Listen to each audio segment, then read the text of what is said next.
Hey guys, it's Preston bringing you some Fusion Fridays, because that's what I love to do, because I'm so deeply in love with all of you, my beautiful little subscribers. I don't know, you're probably bigger than me. I'm like 5'11". That's not relevant though. Anyways, I got some Battlefield for you.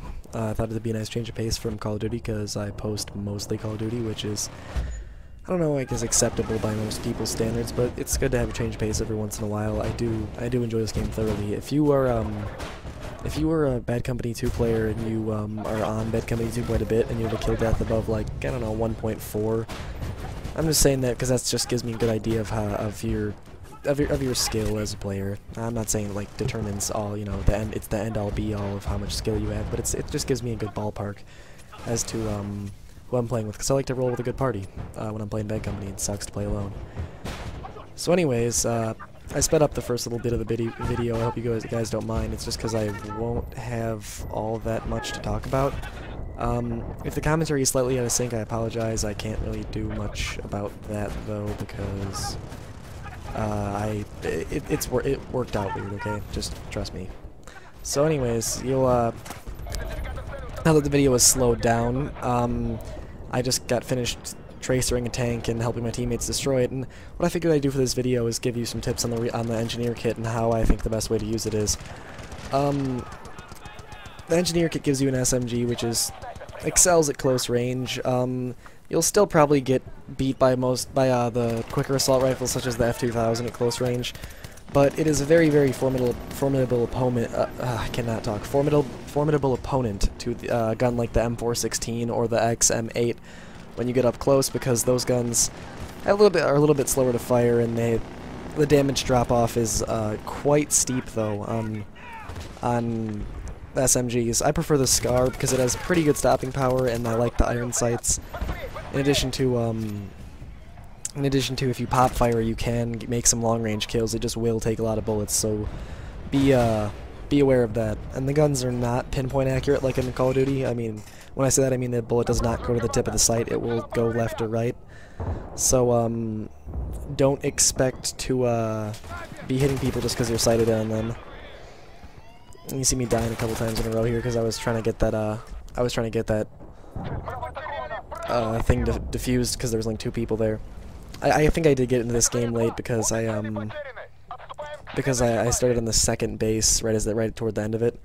But this last base here is very hard to attack if you don't coordinate it right, because it's basically a compound. I think I've heard a couple commentators refer to it as that, and I agree. I mean, you have a lot amount of machine guns. You have a Hind, which is very dangerous in the right hands.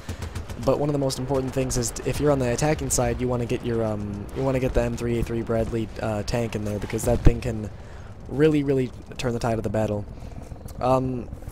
Since I have a gun that excels at close range, what I figured I'd do is, the attackers tend to try to establish map control up on this hill, so I figured I would try to rush up there and, you know, just kind of mess with them, because when you got the engineer kit, your main purpose is to repair and destroy, to repair your team's vehicles and destroy the enemies.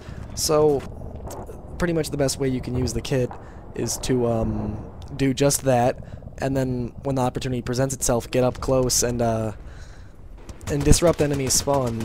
If you're playing with a shotgun, this is also a good tactic. The shotgun can go in any class though, but you can apply that tactic to shotguns as well. The SMGs, like the G3, is kind of more of a rifle, but I never really understood the benefit of it. I guess it has good stopping power, but I would much prefer some of the standard rifles.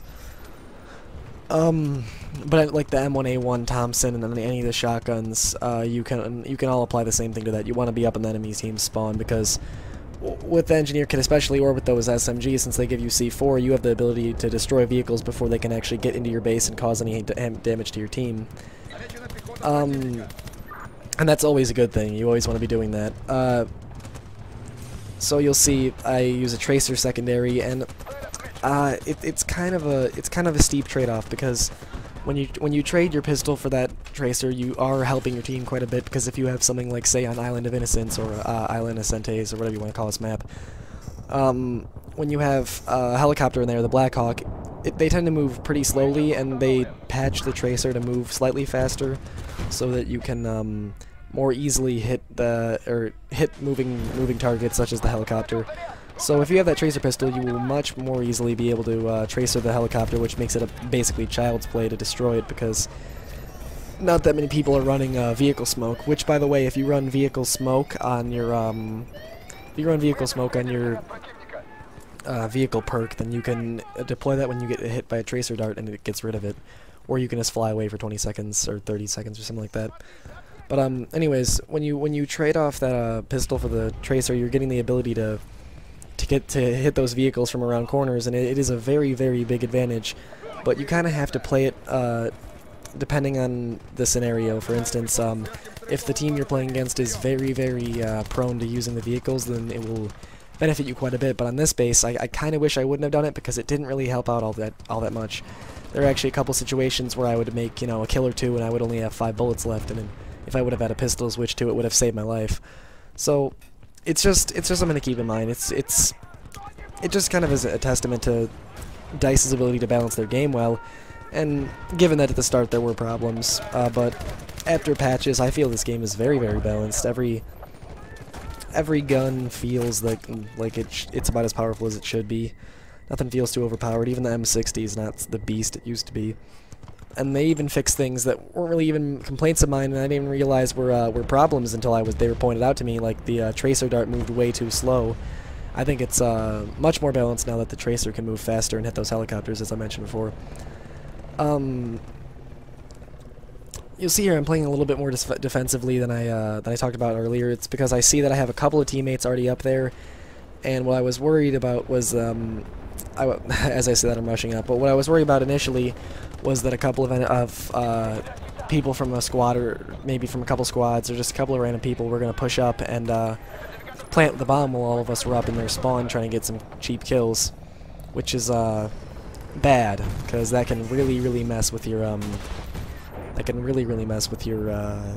defense. So you always want to be cautious of people flanking you. If you're up in like a high traffic area such as this one that I'm in right now, and you're not noticing any people for a while, there's a good chance that they've pushed past you without noticing you, and that they could be planting the objective as you're up in their spawn, trying to make those kills. So I guess it just kind of goes more toward just always being aware and always being alert, because I mean, you see right there it happened. I was pushing up into their spawn and I only saw 1 or 2 guys. And at the time it didn't really occur to me I cannot talk. It didn't occur to me that was a problem. And then you see Bravo got planted, but I think it was just one guy. I mean, if he would have had teammates helping him, it might have worked out better, but I'm pretty sure it was just one lone guy who got through there. So the defuse was pretty easy. And, see, I almost bumped into this guy. The ghillie suit actually made him blend in pretty well. I didn't notice him on my radar down there either. I don't really pay too much attention to the radar in bad company unless I have a sniper in my party. Because the little motion sensors are very, very helpful when you have when you're in objective-focused games, and even in squad deathmatch, having a sniper. Not sniper, but having someone using the recon kit, because honestly, if you're gonna have someone with the recon kit, it would probably be better if they put on the G3, or if they put on an SMG or a shotgun, and then just use the benefits of the recon kit, such as the motion sensor. Because the motion sensor will save your ass quite a bit, because the sound engine in this game is impeccable. I love the sound engine in this game. I think everything sounds very, very authentic. All of the explosions sound very, very they sound very good. They don't sound a lot of games they have explosions that sound kind of generic. Like if you have a headset and you listen to a Call of Duty explosion, like a Semtex explosion or something like that, or like a blowing up car, and you hear it out of your TV, it sounds kind of generic and stupid. But if you put it on like a nice headset, like some Turtle Beaches or maybe like a side of Tritons, you could definitely notice the difference. But the sound whoring in this game, like the hearing the footsteps, it's not very good, because there's always a lot going on. There's always a lot of ambient noise, so it makes it kind of hard to hear footsteps unless you have a really good headset and you're really listening for it. But I don't think it affects the gameplay all too much. Like if Black Ops were to implement something like everyone has footsteps or no one has footsteps, I don't think it would really matter all that much to me, because I mean, you adjust to it after a while. I mean, having ninja is nice in Call of Duty, but it's not the kind of thing where I'm gonna like not be able to play because I can't hear footsteps. And there you see right there, not having a pistol screwed me over because I came across an entire squad and I caught him off guard. But after I killed one and damaged the other, I didn't have any ammo left. So, like I said before, they didn't have much armor coming in. I probably should have switched to my pistol. It just never occurred to me. It seems to me like when I go back and do commentary over a game like this, I actually end up realizing things that would have really helped me. And I guess that can go for anyone. If you go watch your game, you'll see a guy that you didn't see before. But I mean, it's just like I'll notice that I was doing things that I really shouldn't have been. That's mostly because I'm an aggressive player by nature. That's why I prefer the engineer kit. That's why I get gameplay with this kit, because I think it's the most fun kit to use. And a good medic is a very important player. And, oh, I was just about to say something else, but there's the win. I don't understand that glitch. It says my team lost even though we won. I don't know what's up with that. I think that just started happening after one of the most recent patches. It's kind of weird.